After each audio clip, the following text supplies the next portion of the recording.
A local tree service company was put out of business after someone stole the legal right to their truck without even ever having the keys. Good evening, I'm Stacy Scheibel. And I'm Keith Kate. Thank you for joining us. The owners turned to News Channel 8 to expose a loophole, which happens more often than you might think at local DMV offices. 8 on your side investigator Walt Buteau joining us from our Tampa newsroom to tell us more about it. Walt. Keith and Stacy, the family-run company was following the law when they found out someone else broke it. And just like that, they were stuck without access to the backbone of their business.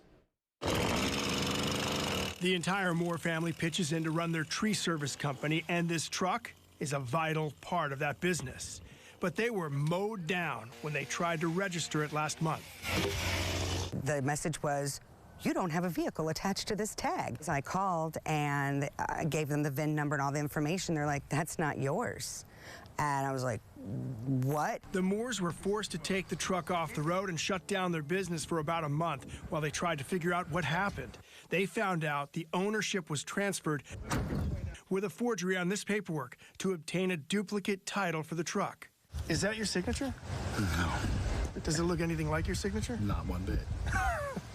But it passed. It worked. This Newport Richey police incident report reveals the loophole that allowed someone to steal the title. A DMV clerk told police title transactions do not require any type of licensing or notarization. We're told acquiring the title would allow the thief to take a lien out on the vehicle, or they could steal it and prove they seemingly own the truck.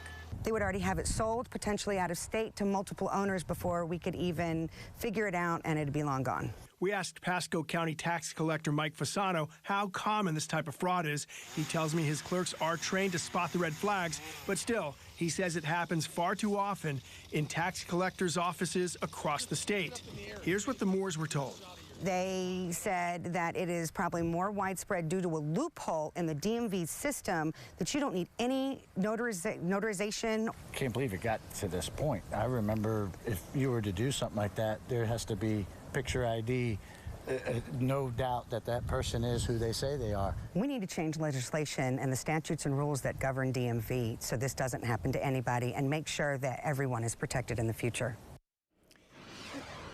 The good news is Moores have regained the rights to their title after cutting through a lot of red tape. No one has been charged in what is an active investigation. We found one of the suspects. He denied he did anything wrong.